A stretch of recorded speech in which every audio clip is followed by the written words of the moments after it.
Great. Okay, well, thank you for joining us today. Particularly excited about today's session. For those of you who don't know me, I'm Nicola Morris from Culture Recruitment. I head up the HR search side of the business, so specialise in HR, AD, talent, L&D, recruitment. Anyway, over to the speakers. I'll introduce you to Garin and Dani. Garin Rouch is an OD specialist with about 15 years experience globally, worked for some great and big organisations including IBM, Legal & General, named just a couple. And we've got Dani Bacon, who also is a robust OD professional and until recently was the HR director for Investors in People. So between the two of them, actually Garin and Dani do come together on a regular basis.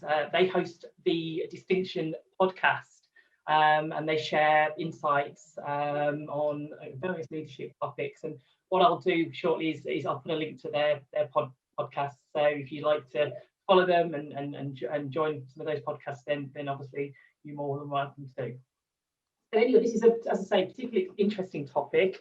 Effective decision making is something that I think many of us don't like to admit to not being very good at, whether it's a major or minor decision. Quite often we can feel quite stumped, I think, certainly when there are different avenues that are in front of you. So I'll hand over to the experts on the topic, who I know will be sharing some real interesting takeaways.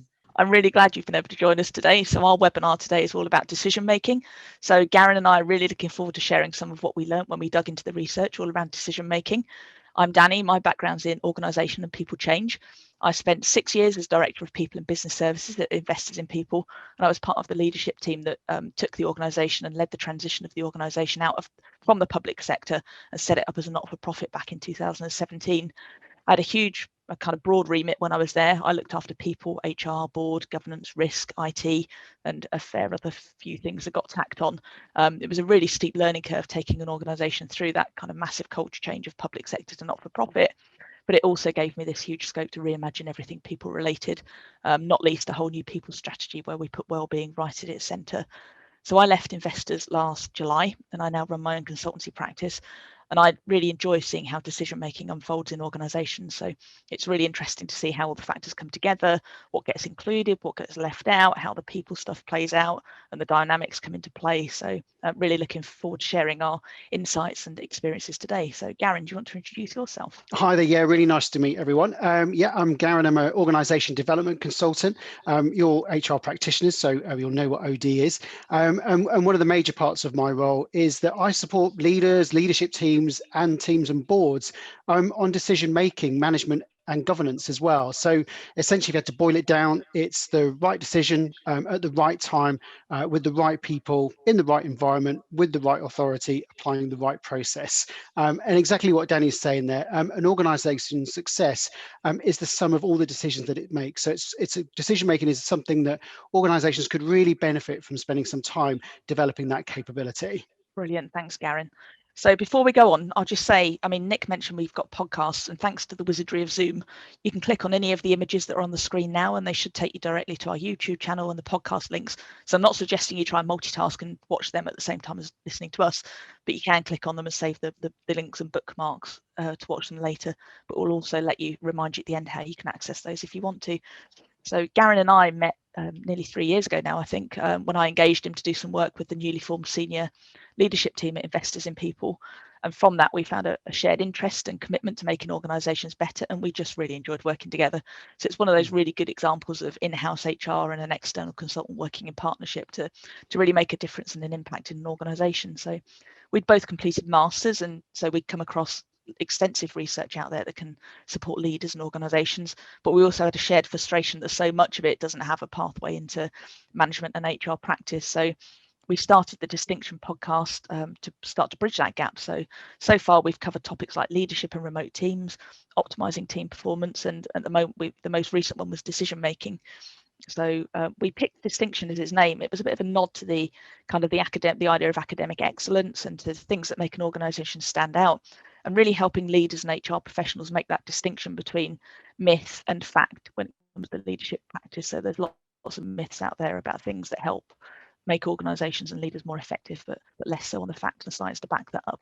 And we're now working together on some joint OD and HR projects. Let me explain what we're going to be covering in this session. We're going to take you through the decision-making framework that we developed on the back of our research into decision-making. It will just be edited highlights, as there's a lot of research out there on decision-making. So the 4 things we're going to cover today are how to categorise these decisions, how to make effective decisions, how to make your decisions stick, and at the end we're going to give you some great tools and templates that you'll be able to take away and use in your workplace to really help you improve your own decision-making practice and the practice of leaders around you. So how do you get the most out of today's session? So how do you get the most out of today's session? We're really hoping that the session today will give you a chance to learn a bit more about the science behind decision making and get some really hands-on practical tools to consider adopting. And also that it will be a space for you to pause and reflect, take a step away from your busy day and look at the decisions you're making yourself or are supporting others with. As Nick said, we'd really encourage you to add questions into the chat box, and we'll try and answer as many of those as we can at the end of the session. So one paper we read in the research described organisations as decision-making factories, and I think that's especially true when you work in an HR or a people role. So many of the decisions we see or we make have a real and direct impact on the people around us. So this session is going to be really useful to you if you're involved in decision making, or you're seeing decisions being made around you where you think there's room for improvement, or if you're on the sharp end of picking up the pieces from decisions that haven't been thought through very well. So now we're going to introduce you to the framework. So Garin's going to take us through the first of the 4 stages, and that looks at the what and the why of decision making and how to categorise decisions. So over to you, Garin. Great, thanks, Dani. So so when we went through a lot of the research on decision making is case study based. So what that means is, so an organisation analyse the decision making that goes on in there. So when people try and apply the best practice in their own organisations, it doesn't always work out because their context is different to the organisation the research was done on. So one of the things that's really important to do straight up front is to actually categorise the decision that you're making. So we're just going to introduce you to a model called Cynefin. It's a Welsh word, so therefore you have to forgive my pronunciation, even though I've got a Welsh name. And so it's developed by a leadership thinker called Dave Snowden. And what he wanted to do is to kind of find a way for, as you're making a decision, to actually have an understanding of the system that you're working in and how that shapes your decision making. So the first thing you see is that the model is split into 2 sides. So there's ordered and disordered. So ordered basically means that, in a particular system or situation, cause and effect are really strongly related. So if I do X, then I pretty much know I'll get Y outcome. On the other side, it's disordered. So kind of cause and effect aren't really connected. So we have to take a different approach. So if we look at the bottom right-hand side, which is ordered, and that's the world of the obvious. So that's basically where, cause and effect are really clear. It's like when we make a decision, we can almost set rules, we could automate it. It just happens again and again and again, and it always gets the same outcome. So what we do in that situation is we sense, we categorize it as obvious, and we just respond. And what's really good is that there can be a best practice, so we can have an optimal way of doing things. And Dani, you've got some HR examples there, haven't you? Yeah, so something like right to work checks in the HR field would fall into the obvious category. There's just a process you go through. You have to do the checks, you have to do them in a particular way, and the outcome's binary. It's either yes, you've got the right to work, or no, you haven't. So that's an obvious. Another one's annual leave approvals. So for 99% of annual leave approvals, you're working within predefined parameters, and it's just a case of applying those and deciding whether leave's approved or not. And there's other things around, statutory entitlements and health and safety and payroll that would all fall into that category most of the time. Great. So the next thing we're going to look at is the complicated. So this is where, it's still ordered. We do know that there's a relationship between cause and effect, but we have to do some analysis. So we would bring in our experts, or we'd do some analysis ourselves. And by doing enough digging, we would actually find the effect. So what we do is we sense what's going on, we do analysis, and then we respond. And because there's not just one way, there's multiple ways of doing it, as you often have when there's experts, we can develop good practice. And so some examples of complicated, Dani. Yeah, so it might be something like an HR system implementation. There's good practice in how you go about planning and taking that forward. Something like a large-scale redundancy program. It's complicated. There's lots of factors involved, but there is a predetermined set of steps that you go through. And whilst you can't know the outcome of every consultation meeting or process, there's a lot of known knowns, so you've got a fairly good idea about the types of things that are going to come up, and you can plan and put scenarios around those. Great. So the next area is the complex. So for those of you that were managing from March through till May last year, will be very familiar with this area. And that's where basically it's disordered. So the relationship between cause and effect, is very unclear. Often we'll make decisions and we won't know the effect of what's happened till afterwards. It's like we have to look at it through hindsight. So what we do then is when it's that kind of situation, we because we don't know what the outcome is going to be, rather than making major decisions, we have to probe, and we have to make sort of small, sort of safe to fail experiments. So kind of low risk experiments. And then over time, as we get more and more evidence, then we can actually start to make bigger decisions. And in that particular situation, you can then start to have things like emergent practice over time. And Dani, you've got some examples of complex as well, haven't you? Yeah, so in the complex arena, we're looking at something like an acquisition or merger would probably fall into the complex area. You can do your due diligence before an acquisition or merger takes place. You can do the desktop research. You can talk to people, but it's only once you've got people kind of who've transferred across, you're embedding two organisations, bringing them together, that you can really kind of see what's going to happen. You have to adapt and work on what's going on as things emerge. Put furlough into the complex arena. I think there's days when it felt like it probably being chaotic, but again, there was guidance and legislation that was coming out with furlough that we had to just kind of probe, sense, respond to it, and develop our plans on the back of it. Yeah, and interestingly, like we've put leadership in there as well. So you can put together the most well-facilitated, structured leadership program in the world, but how your leaders actually consume that and then apply it in their own is complex. We generally don't know what the leadership programs are going to create, even when we try and enhance that. The last one we've got is chaotic, and that's where basically there is no relationship between cause and effect. It is just chaos. And again, that kind of like March time last year, we were making sort of significant decisions for our organizations and our people, and we genuinely didn't know what it was going to create. And in that situation, you just have to act. And then once you act, then you respond. And then, so in that particular situation, what you end up with is novel practice. And you can end up in chaos by falling into it, but also you can actually do it by design as well. So an example where HR can actually create almost like deliberate chaos are things like hackathons, where you actually upturn the entire way of working for a short period of time to sort of try and get new ways of working, new relationships, and then you go back to almost what it was before, but different based on that as well. And you've got some examples, Dani, for that. Yeah, so I think when in the pandemic, when we had to suddenly the government guidance was shut your office, send everybody home, work from home if possible. That was an example of a chaotic situation. We just had to close the offices, get everybody kind of in their homes, and then work out how to make it work afterwards. How do we do the IT stuff? How do we keep people engaged? How do we manage people? So that was definitely certainly in the early days a chaotic situation from a decision-making perspective. Yeah, and when Dave Snowden did the model, one of the things that he sort of found was that the relationship between obvious and chaotic is actually quite an interesting one, and that relationship is actually there's a cliff edge between obvious and chaotic. So we may have set like our payroll to run, it should run on rails, but it's a case of when our obvious systems fail, we often go into chaos, and sometimes that can be down to external circumstances like a change in legislation or something that a major malfunction, whatever. And Dani, you've got some examples of that, haven't you? Unfortunately, yeah, it was a payroll related one in an organisation I worked in previously. So payroll was running beautifully every month.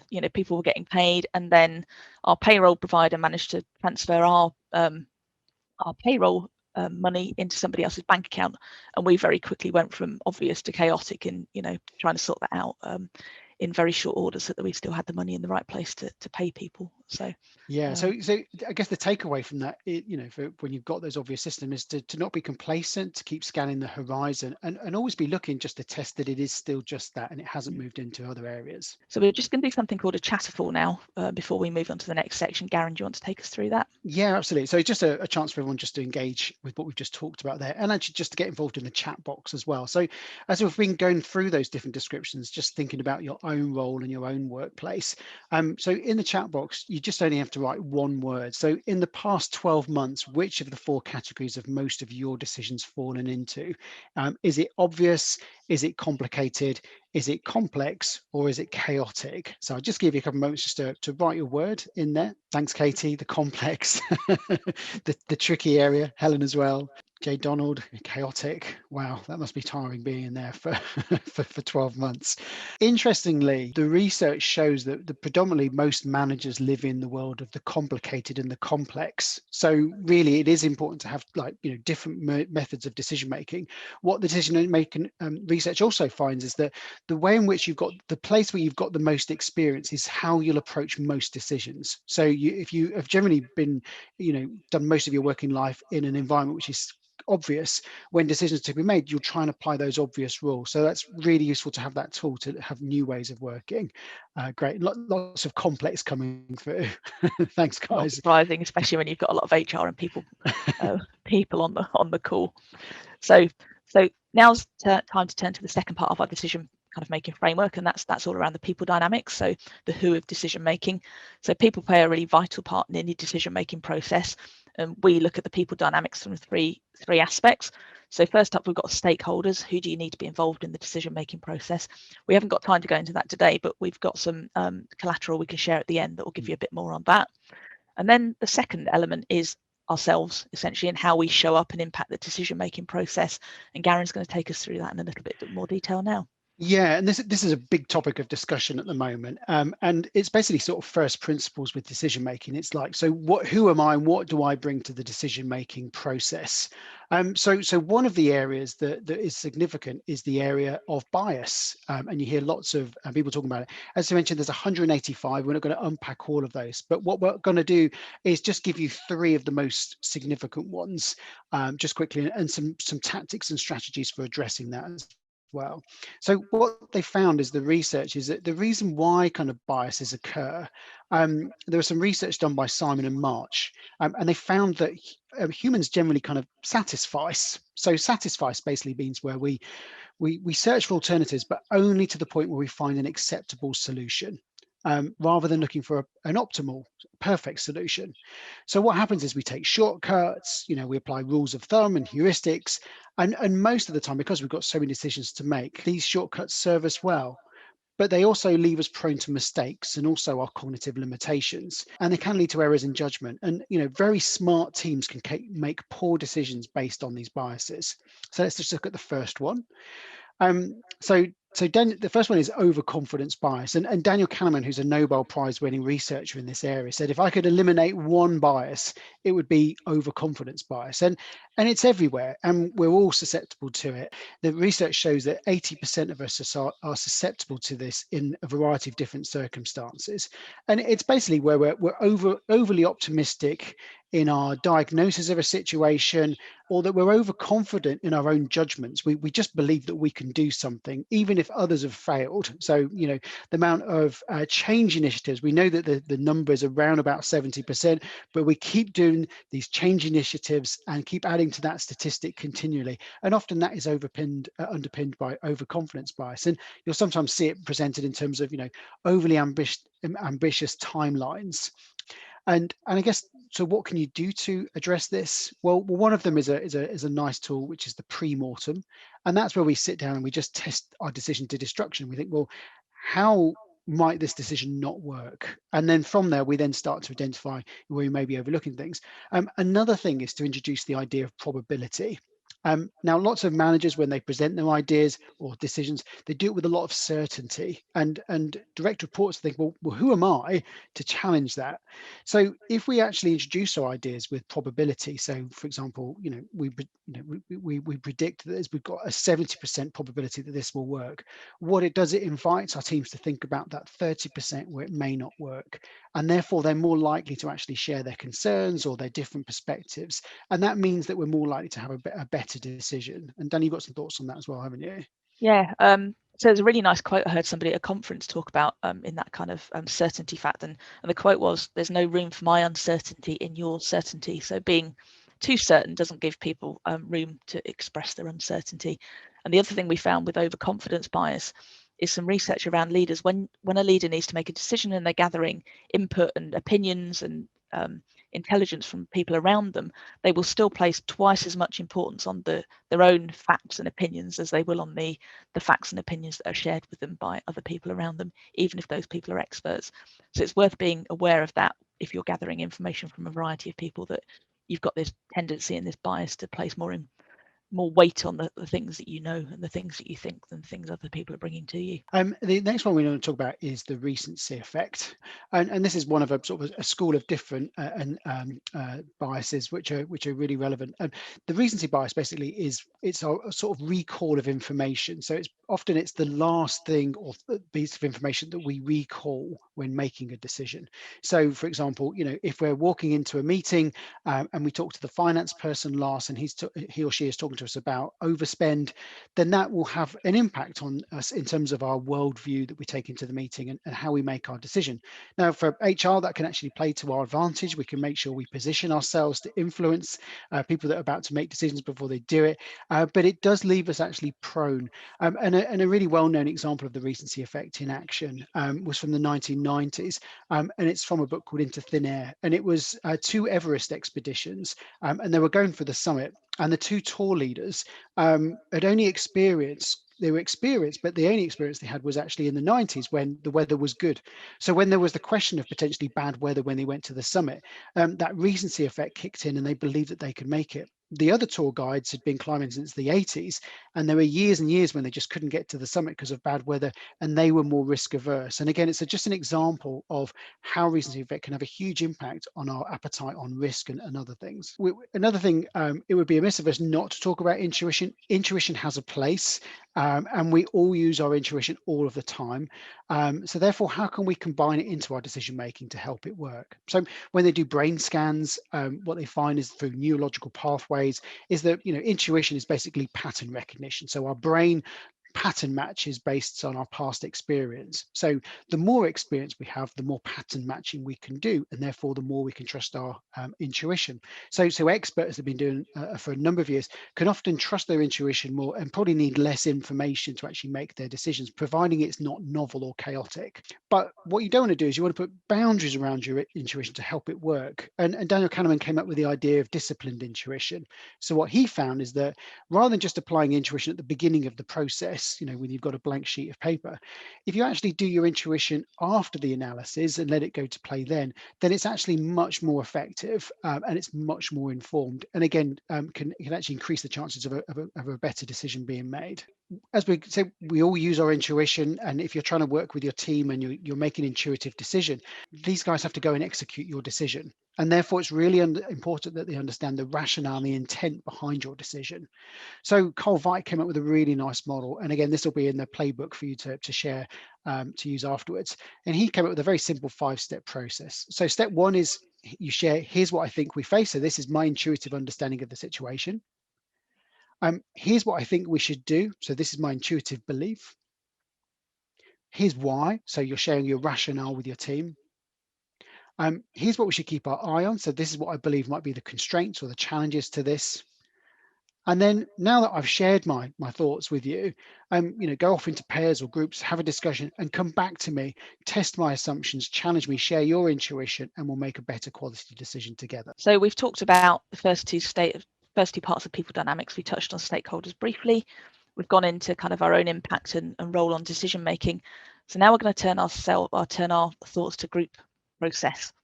So there's lots of research to show that overall, on average, groups tend to make better and more considered decisions than individuals. And the idea that 2 heads are better than 1 is really widespread, and the research backs this up. For most types of decisions, you're better off with a group making the decision. But I'm sure we've all been through the pain of trying to make decisions involving a group. It can be really hard, and it brings all sorts of different risks and challenges. You think about that 185 cognitive biases that are at play for each of us, and then you've got a group of 6 or 8 people trying to make a decision. Then you do the sums there, and that's quite an even more overwhelming number of cognitive biases. So what advice can you give to leaders or apply yourself to make group decision making more effective? Now, when we looked at the research, we came across a really interesting stat from McKinsey's that actually the quality of dialogue is by far the most important factor when it comes to decision making. So it's much more important than something like the the idea of analytics or industry and company variables. So it's really important that we pay close attention to how we can get the best out of dialogue and group discussions. So how do you do it? First up, it's looking, have you got the right people in the room? So it can be really tempting to exclude those who you have a sense are going to be difficult or resistant to your idea, but you risk a really valuable chance to hear their perspectives. And if they're going to play any part in rolling out your decision, then try to involve them earlier rather than later. Essentially, whoever needs to be invited into whoever needs to be involved in making implementing the decision or making the change needs to be invited into the conversation. Next up is make sure that people you invite to be involved in the group decision-making process are really clear on their expected contribution, that they know why they're there. We've all been invited to meetings or situations where we're not actually quite clear why we've been involved or what's expected of us to make that really clear to people. And then make sure you've defined the problem properly. So what decision are you setting out to make? Make sure everybody's clear on that. And also make sure that any terminology you're using is clear and understood by everybody. So it sounds obvious, but when you've got unspoken differences in either problem definition or the terminology being used, it can really send your discussions and process off track. And then the next set of suggestions is all around designing the meeting or the process to get the best results. So if you can, have two distinct phases in your process, one for information gathering and understanding the information in front of you, and then a separate phase for actually making the decision. So if it's a decision-making meeting, have two separate agenda items where you look at each of those things discreetly, and you don't let people get involved in discussing the merits of a decision before you looked at all the kind of facts and inputs you've got to help you make that decision. Make sure that people feel psychologically safe. We've talked about that a lot recently, so that's really important. Something to be aware of with group decision making is something called the common knowledge effect. It's another one of these biases, and that's the idea that when you've got people in a group, they will have a tendency to spend much more time talking about information they all share that's common between them. So if everybody in the room knows something, they'll spend a lot more time talking about that thing, and they will weight that more importantly than information or facts held just by one individual in the room. So you need to create an environment where people feel that psychological safety, where they feel they can speak up, where they can feel they can share their ideas. And also, kind of lastly, just give people room to develop their own point of view and refine it before you get into group decisions. So Garin and I really like the liberating structures facilitation technique 1, 2, 4, all. It's great. So it's really good. It's really effective, and it moves you along really quickly. So the idea with that is you get people to spend time on their own looking at the decision or the problem and kind of starting to come up with what their view on it is. Then you bring people into pairs so they can share their ideas on that and share their perspectives and refine their thoughts. Then you bring the pairs into 4 and they have another discussion and refine their thoughts. And then you bring people back into that group. So by the time you're in a group discussion, people have had that space to really think about their view on something and formulate their response rather than just being swept away by a kind of group discussion. And then there's another bias to mention that's really interesting. So that's authority bias. It's also described as the hippo effect, so highest paid person's opinion. And this is the idea that where you've got a senior authority figure or a boss or a senior leader in the room that others perceive have got wisdom or confidence or gravitas or control or power, then that can really dominate decision-making processes and decisions. However nice the leader is, they cast a shadow over that group. And what they say can be given more weight and more power than they intended, and it can really dominate the decision process. So there was a study at Rotterdam School of Management, and they found that projects led by junior project managers had a higher success rate than those led by senior managers. And that was all down to the fact that employees were feeling more comfortable offering opinions, challenging assumptions, and giving honest feedback in those projects that were led by junior managers than they were in the ones that were led by senior managers. And that's where authority bias kicks in and comes into play. So just before we move on, we're just going to ask you to reflect quickly. You don't need to put anything in the chat box, but just have a think. Which bias do you observe most frequently in your workplace? What's the one that crops up most frequently in around you, or what bias do you think comes up most often for you? We're ready to move on now to different type of sections. This is a really practical, hands-on section. We're going to give you some great tools that you can use to help improve your decision making. So over to Garin for this. Great. I'm just enjoying reading the chat comments that are coming in. It seems to be provoking things for people. Great. So we're going to get super tactical now. It's all very interesting having your lunch and watching people talk about decision making. So what we're going to give you is 5 very easy to apply decision making tools, and it kind of builds on some of the things that when leadership groups or teams come together to make decisions, it's sometimes that they sometimes overlook. So we look at tool number 1, and so one thing that you find in the research, so they did a 20-year study on strategic decisions, and they found that 71% of all decisions that are made are binary choices. So literally the decision is, are we going to do it or not? That doesn't really lend itself to a high quality decision, and the stats showed that when that was the case, that more than 50% of decisions failed as a result of it. And what they found is that just adding one more option reduced that number to less than 30%, and so on and so forth with the more options. Also what it does is it brings group dynamics into play. So if you're a member of a team and the team have developed groupthink and they're all super keen for this idea, but you've got some information and, in the past you've said no to other decisions, and, you're going to be the person that says no to this, then what happens often is that we censor ourselves and we don't actually say our piece because, who am I to actually stop this process? And so the quality of the decision goes down. So how do we actually generate options? It can be a little bit tricky when we just think, okay, well, what options have we got? So we've got 5 thought starters for you here. So the first one is expand. This is the option, but this is the option if we double down on it and triple down on it. Another one is where we delay. So we're going to do it, but we're going to do it in 6 months' time or 12 months' time. And we can examine the opportunity cost and what that means and capacity, et cetera, et cetera. Another one is abandon. We are just not going to pursue this at all. We're going to go down a completely different avenue. And again, that can really add to an expansive conversation. And the other one is basically multiple vendors, 3, 4 different vendors. They all bring their solutions, their thinking. And even if you go with the original choice, then what means is you've got all the other ideas from the other vendors to add to the final solution. And next adjacent possibility was your idea, wasn't it, from your research? Yeah, it was. It was when I came across. So if you're really struggling to come up with ideas, then don't think too big and too outside the box. Just think about what's the next small step you can make to make a difference. So it might be, you don't need a whole new HR system. It might just be, can you bolt on a new module from an existing HR system? So just something small that you can do that isn't going to, involve a whole sea change of what you're doing, but just the next easy thing along to consider. The next one is that teams often, when they're presented with decisions by people actually proposing the decision, it can often be quite challenging because they're given the options, but it's just literally, are we going to do it or not? And it can really help to work through the different options, to really do some calculations through it as well. So I sit in on a lot of board meetings, and board members have a very difficult job. They often meet quarterly.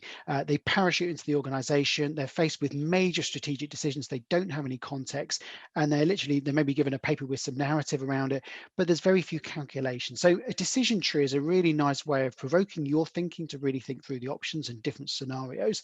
And also a way of working it through. So, this is an option of a decision tree, to relocate. Do we take a 12-month lease or 24-month lease? And then from there, you can then start to do your calculations and you can build in things like probability. You don't need to be a mathematician in any shape or form. There's lots of templates that you can use. And what we've done as well is in our playbook that we're going to provide to you in a toolkit, we've laid some out for you to use as well. Another one is trade-off analysis. So this is when really you have a lot of options and it's difficult to choose between them. So with this one, what you actually do is you actually start to think about what are the different criteria upon which we'll base a decision. So what we do is we think about the different options, we identify the different criteria. So if it's relocating, it could be location, it could be well-being, all those different types of things. And then from there, the group then have a discussion and they weight them in terms of importance. And that's a really important discussion, isn't it, Dani? It's a really important process and a really important discussion. So I think when you're trying to agree criteria for weighting and making a decision, particularly if you've got a group of functional heads around the table, they will very often come to it thinking that their functional area, the criteria for that needs to be most important. So if you've got a finance person around the room, they might say that value for money is the kind of top criteria, or you might have somebody from marketing or brand saying, well, it's all about the impact on the brand that's the most important, or someone from customer experience saying, actually, it's got to be the levels of customer service or customer satisfaction that will come out of this decision. And it's really important that the team and the group make time to really work through those criteria and weight them and prioritize them You know, there's a real temptation to go, well, we'll just make all the criteria kind of roughly equal, and then we'll take into account everybody's different perspectives, but actually that's letting yourselves off the hook, and you really need to lean into that discussion and have those difficult conversations about what are the top criteria for the, you know, when you look at the enterprise as a whole, that are going to that need to be taken into account with the decision. Yeah, and this is where you really enhance that 53% quality of dialogue, you know, and this is the work when the team actually sit down and work these things through. So from there, you then start to score the options, again, from 1 to 5, and then you multiply your score by your weighted criteria score, and that gives you at the end an arbitrary number. And again, it's just a really nice tool, and then you can then apply things like intuition on top of that, and you really start to have a good idea of, you know, an objective perspective on things. Another thing that teams, you know, sometimes overlook is looking at the implications of decisions. So we have a decision to make now, but we don't necessarily think of the second order effects. So, you know, what might happen in 6 months, 12 months, 18 months as a result of this decision? What's the opportunity cost of going down this course over other things as well? So something called a PMI table can be really useful, and PMI stands for plus minus implications. So what you do is step 1, you just put the pluses and minuses of each option. So each table is for one option at a time. You then explore the implications of those decisions. Obviously, we're trying to make it objective, so you have scores, so plus for pluses, minus scores for minus, or it could be plus and minus for the implications. Then you score it, and ta-da, you get a new objectives number on it. And again, it just moves you closer towards making a quality decision. The final one we're going to share with you builds on the complex thinking that from the Canervan model. And that's where, you know, we are probing. You know, a lot of you described yourselves in that complex area. So we can't make a big decision. We can't put all of our investment in one area. We need to run safe to fail experiments. And Jim Collins put it really nicely as firing bullets, then cannonballs. So with experiments, what we do is we develop a hypothesis. So this is what we believe is going to work. And then we just run small experiments. And, you know, in the HR field, it could be a variety of things. It could be a new landing page. It could be a focus group. It could be a survey. It could be a prototype or a minimal viable product. It could be a mock-up. It could be anything. But it's just starting to get some evidence back in terms of how your end users or how your clients or stakeholders will actually consume it. We then generate evidence, which produces insight. And then when we feel that it's the right option, then we go all in on the decision. And again, that really helps us when we're just not certain. Thank you. So that's the end of the tools section, and we're just going to do another quick chatterful. So if you want to pop in the chat box what decision-making tools you found useful in your work. So we've talked about a few just then, but there's some other ideas on the screen, and I'm sure you've been using other ones. Yeah, some classics there. DeBono 6 hats and force field analysis and Pareto. Great, thanks, Hannah. So yeah, pilots, really positive way of doing it, isn't it? And you get such rich feedback from it as well. So we're now into the fourth and final stage of the framework. So that's the kind of what next. So the decision's made, and now comes potentially the most tricky part, and that's implementing your decision and making it stick. So all the effort you've put into making a good decision can be wasted if you don't give enough thought to deciding how you're going to roll out your decision. So as leaders, we not only have to make good decisions, we also have to be able to implement them. And the process we've used to make the decision will often have a great impact on whether we can actually implement it successfully. So there was some great research by CIPD a little while ago about employee engagement, and they found that the perceived fairness, consistency, accuracy, and openness of decision making was particularly strongly associated with employee commitment and identification to an organisation, and that in itself was a predictor of how much discretionary effort employees put in, and also influenced things like staff turnover, job satisfaction, employee well-being, and employee attitudes. So getting the decision-making process right has, you know, other knock-on effects beyond just making good decisions. So to help us kind of get to grips with implementing decisions, we've got a 7-step model. So first up, and it sounds fairly obvious, it's about sharing the rationale for your decision, why you've made the decision you have. Often as leaders, we can get really embroiled in making the decision, but we can sometimes forget to take a step back and really share with the rest of the team or the rest of the organisation the rationale behind our decision and explaining how that links to the big picture. And a lot of managers live in the world of what. This is what we need to do, but you're asking people to actually undo the way they've always done things. So they need to understand the rationale, don't they? They do, absolutely. Second up is all around the process you've used and showing what's called in the research procedural justice. This comes up time and time again in the research as being really important. So that's all about the fairness and transparency of the process you've used to reach the decision.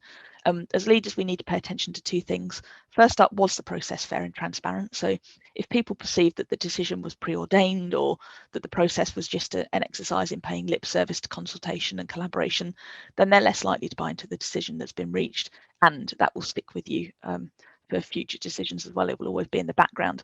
So it's about, was the process fair and transparent? And then secondly, do people perceive it as fair and transparent? So there's really limited value in investing time in developing a fair, collaborative decision-making process if people don't understand how it was done, what it was about, or just weren't aware of the process that was followed. And I think that's especially difficult if your organisation's got a history of decision making that's perceived as unfair.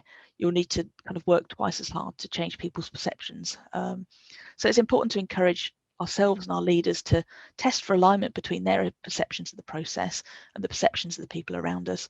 Very often, a leader thinks they've got a beautifully fair process, but their team members can have very different opinions. The third thing on our 7 steps to communicating decisions effectively is around showing the benefits of change and the decision, which is obvious. But what we quite often forget to do is tell people what's not changing. Decisions and change can bring around a lot of ambiguity. So the more we can do to reassure people, this is changing, but these things aren't changing, that gives people something to ground themselves with, and it stops there being ambiguity, uncertainty where there doesn't need to be it. So Garin, do you want to take us through the next few? Yeah, sure. So I think for number 4, it's particularly in the world of complex, like there's no such thing as the perfect decision. It's we're dealing with wicked problems. Therefore, there are trade-offs, and I think sometimes managers can be prone to overselling their decision. And so, for example, like an organization restructure is like, okay, well, this particular model is going to work. It's going to be great. It's going to change your lives and that as well. But no organization structure is perfect. It's a trade-off. And so if you can really invite people in and say, look, this is what the benefit's going to be, but this is what going to be some of the downsides going to be, and we're going to have to work at these things to get it through, then you will get more people's buy-in from it. They will find out the downsides, but they'll be talking about the downsides where you can't access those conversations on WhatsApp or around the coffee machine or whatever it is. So at least this way you can actually bring them into the daylight and actually be really working on them constructively with your people. Another one is to actually help people interpret what it means for them. So they've got to make sense of it. What does it mean for them in terms of what they prioritize, how their resources will be decided? They might have to put other things down and focus on this instead, and help them make adjustments. Give them support, give them resources, whatever it is. And also be open when you're doing that as well. You may find that as you're actually talking to people that this is going to impact, they may have some information that's going to impact your actual initial decision. So the actual process becomes two-way, and therefore you can make adaptations to your decision as well. The other one is, is to really follow up and track progress, and that's with real rigor. We don't want this to become a fad. We all know fads that have hit our organizations, and people just think if we just keep our head down, this will pass. So keep paying attention to it. Put a plan in place, put a structure in place, be clear, set performance measures, keep to the timeline, be clear on accountabilities, be accountable. The CEO of Google, Eric Schmidt, says basically, if there's an important decision that's made, I have meetings every day just to show to everyone how important it is that we move this forward. And then I guess once you've done that, then once the decision's made, is to actually review it and to take those lessons learned. To take responsibility when the decision doesn't work. People will know if a decision works or not, and they will hold it against you. But if you actually take ownership for it and take responsibility for it, it can be seen potentially in a positive light. But show the lessons learned, evaluate how the other options would have turned out, and always be looking to optimize your decision-making process. You can't control the outcomes, but you can control the process. So that's the 4th stage of our decision-making framework. So just take you through that. We'll just recap on those. So first up was the what and the why. That was about categorizing your decision. We didn't get a chance to talk about aligning to strategy and culture and scrutinizing information, but we've got more information on that we can share. Second up was around the who, the people dynamics, around stakeholders, our own impact on processes and group process. Third up was the tools section, so the how we generate options, how we evaluate criteria, how we look at implications, and then we've just covered the what next. So that was about showing procedural justice and communicating smartly and following up and tracking. So, there's lots of scope to grow decision-making capabilities. I was reading some research from McKinsey's the other day that said, I think it was nearly 3/4 of senior leaders said that their organizations made good decisions as often as bad decisions, or that bad decisions were the norm in their organization. So there's huge scope to make some improvements. We've given you lots of information in this last kind of 30 or 40 minutes, and you won't be able to tackle it all at once. But our advice would be to, break it up, take it one step at a time. Meet people where they currently are and find small but effective ways to get people thinking more deliberately about decision making. And then as interest grows, and people can see the benefits, you can start to build on those foundations. So there's lots of ways you can support better decision making in your organizations. We've popped some ideas up on the screen of things we've tried in the past and things we share with clients and support clients doing. Garin, did you want to pick a couple of those just to highlight? Yeah, I'd say if we're starting where we are, it's very difficult to overhaul an entire decision-making process. And it's often, from an HR perspective, it's difficult to change an entire organization's decision-making process. But we are privy to lots of big decisions that get made. We're counsel to people. We see decisions being made. So one-to-one coaching can have a significant impact. And it's even little things that you can do. When you're talking to someone who's making a decision, you can just say, well, what options have you considered? And they'll say, well, we've considered this. And then you just say the classic coaching question, which is, what else? And they go, okay, well, there's this. Then you go, oh, and what else? So you're not sitting them down with a template, you're just coaching them into thinking broader as well. I'd probably say another thing that HR can do incredibly well is that, there's so much siloed working, particularly in a virtual world at the moment, and we're going into a hybrid world, and that'd be even more siloed, is to facilitate. So you'll see a decision being made by a team, and that if they could actually connect with another team over there who are going to be impacted, that you can come up with either the quality of the decision will be improved or the acceptance of the decision will be improved. Thanks. And for me, I think the one thing we didn't get a chance to talk about today was really understand your organization's strategy and business plan. So that's a really important context for any decision that's going on. But you can also mine that and identify decisions that need to be made to make that strategy happen, or where there's decisions or points that aren't articulated very clearly, and you can use that as information and input to help you make better decisions. We promised you tools and templates, so we've got two things for you to take away. The first up is our decision making playbook, so that captures all of the things we've talked about today and some extra things. So we've got that's a really great resource. Then we've also got alongside that a decision making toolkit, which takes the tools that Garin talk through plus a couple of other things, and it's a set of Excel templates that you can then use those in the workplace and start really applying those to your day-to-day work. So they're completely free. If you want to get hold of those, you can either pop your pop yes please in the chat, and we'll tie up your username with the email addresses that Nick's got and send it out to you, or you can email us directly at hello@distinction.live, and we'll make sure you get copies of those so you can start using them. Great. Really and there's a really generous offer at the end of the playbook, a free offer. So make sure you check out the last page, because I think you might want to get in contact with us. We're offering it to a very select group. You have to read the last page. Brilliant. So we've talked a bit about, the whole genesis of this was really the Distinction podcast. So you can access that on YouTube. You get to see the fancy graphics that go with the podcast then, or if you want to listen to us while you're out on a run, you can do that on Apple Podcasts or Spotify or most of the other podcast platforms. The next topic we've got coming up for podcasts is wellbeing. So we're just in the research phase for that, and we'll be recording that over the next couple of weeks. So we're looking forward to sharing that. And then lastly, you can get hold of us in a whole host of ways. So you can email us, you can visit our website, you can sign up to the mailing list, or you're welcome to connect with either or both of us on LinkedIn and follow us on Twitter. So again, you should be able to click on any of these links and save them to your bookmarks for later, but they'll also be repeated in the playbook that we'll send out to you later, so you can access it that way. After that, we're just on to questions, if there's any questions that have popped up during the session. Yes, hi. I think I'm back in the room. Am I? Can you see me there? Just let me spotlight you, Nick. Okay, that's great. There you go. So people should be able to see you now. That's great. Thanks both. That was really, really interesting, and a huge topic. Lots to take on board, and some very generous looking follow-up information and tools that you can share with everyone. So if anyone has questions, obviously put them on the chat. I've got a couple. put them on chat. If questions pop up over the course of the day as you're reflecting and thinking, then there's lots of ways to get hold of Garin and Dani. So I'm sure they're very open for you to make contact in that way also.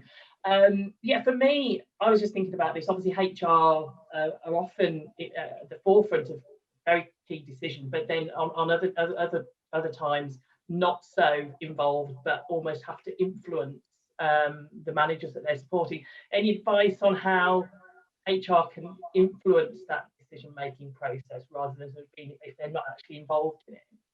Yeah, I think as an HR professional, I think that's a lot of what we do is finding ways to influence in informal ways where we aren't necessarily in the position of power or in the meetings. So I think there's lots of ways. So we talked about strategy, and that's a really good way. If you know what's going on strategically in your organization, you understand the plans, then you can see when and where the potential decisions are likely to be made that you might want to get involved in.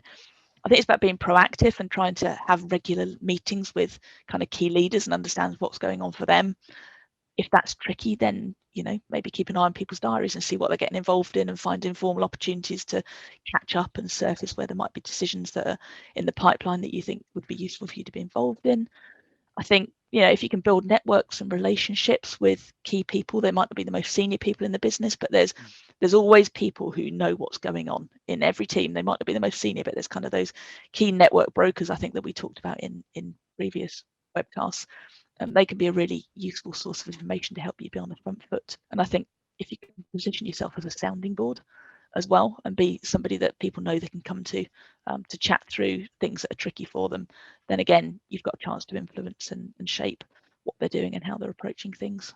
So excellent. And what about those that might not want to change the way that they make decisions? If you've got those, there's more difficult people that you can influence. Any advice on that basis? Do you want to take that one, Garin?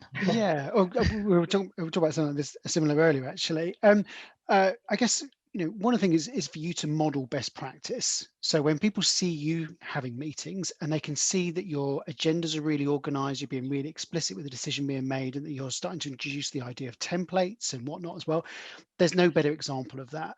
Another thing to do is to encourage reviewing of decisions. When people sit down to actually review the last quarter, whatever it is, people can actually start to see that their decision making could be better, and there are lessons to be learned, and that might make them more open.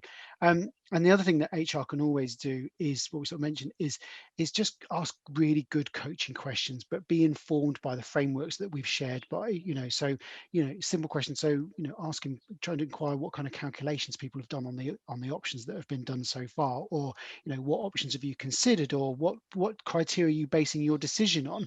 So you're not necessarily telling them that they're wrong, you're just being curious, but it actually provokes them into thinking. And from an OD practice perspective, that's kind of how we work. We don't very rarely give solutions. We kind of just provoke people into thinking, in a more constructive way.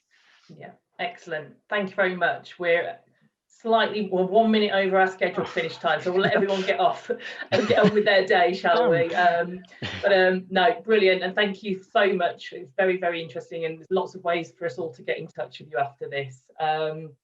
So yeah, thank you everyone for joining us, and enjoy the rest of your day. Yeah, it's been a pleasure, and thank you so much everyone giving up your lunches. It never ceases to surprise us, how much HR committed to, just professional development in their own time to do it. So thank you so much for coming today. We really appreciate you coming. Absolutely. Yeah. Thanks everyone. It's been a pleasure.